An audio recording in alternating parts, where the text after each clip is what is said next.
Maqaan koo Boggaalech Xannaan jedhama. Jiraattuu aanaa Dooranneeti. Baga nagaan nu dhuftanii galatoomaan isiniin jedha.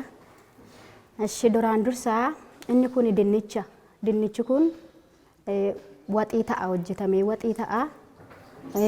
Yeroo shilfatatu jira. Shilfata sanarrattis immoo shilfata gaafa shilfanni Oromoo ba'u inni kun dinnichi kun qocqocaa ta'eetuyyuu mana keessa darbatama adaadha waan ta'eef.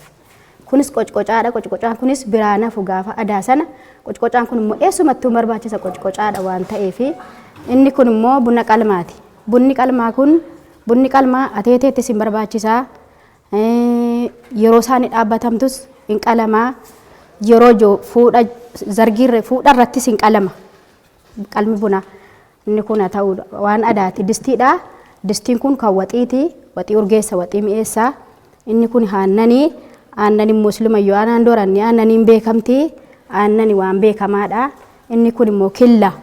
Killi kun gaafa fuudhas heerumas namni deemu kan duukaa deemudha. Killi ulfina adaadha waan ta'eef kabaja waan ta'eef killi ulfina. Inni kun immoo garuu nuugiidha. Nuugiin kun immoo yeroo garbuufni jiru garbuu fattagameetuyyuu garbuun fattagamee garbuu wajjiniin nyaatama bishaantitti dhugama. Inni kunis aannani beekamaadha. Aannan beekamaadha. Inni kun immoo raafuudha. Raafuun silmayyuu raafuudhaaf haadhan jibbanuu raafuunis hin nyaatama.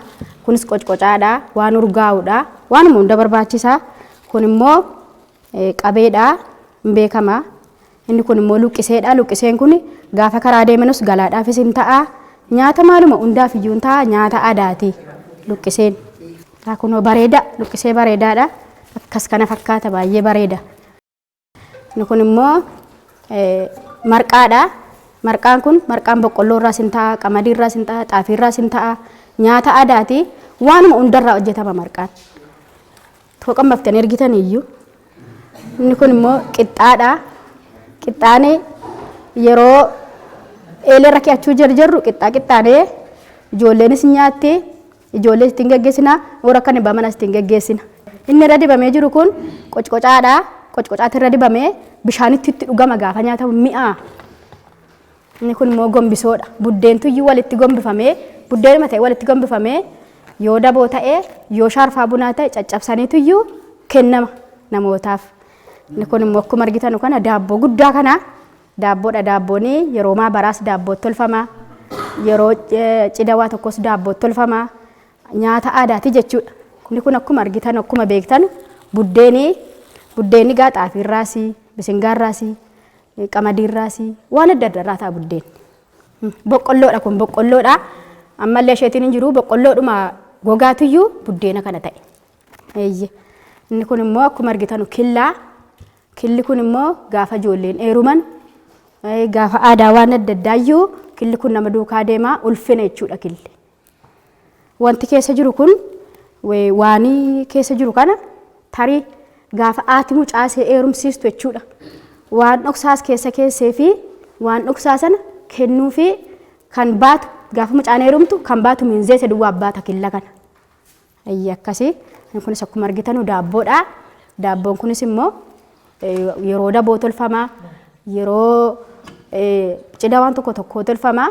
Cidhatu hin ta'in yeroo daboo tolfama irra caalaa daabboon. Yeroo maabaraas hin tolfama. Murmurameetuyyuu daboo ta'e ollaa bunaa ta'e namaaf kennama. Amma kana ga'a baay'ee bareeda. Aadaa keenya kana baay'ee beeksisaan jirru.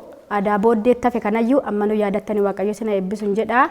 Aadaa keenya amma kanaan duraatti badee jira. Amma immoo aadaa keenya sirreeffachuuf booddeetti hin jennuun jedhan. Waltajjii adda addaa irratti akkuma amma ijoollota kana laaltanu waan akkasii kana nuu dhiyeessu malee nyaata kanas immoo eeyyee ganda keenyatti nyaata aadaa kana dhiyeessinee agarsiisnee wajjin footoo kaanee yeroo baay'ee gurguddisaa jirra. Amma immoo baay'ee bakkeetti nuu ba'utti jira nuu ulfaadha. Ijoollee koo durbootaa nyaata aadaa kana yeroo jarjartu kana tolchii qodaa keessa kaa'itee murmurteetuyyuu yookiin abbaa manaa keetis kennita bishaanitti dhugaa yookiin ijoollee keetii kennita jedheetaniyyuu nyaata aadaa kana fa'aa waa'ee aadaa uffannaa aadaa waan adda addaa ijoollee koo barsiisaa jira waanuma hundayyuu.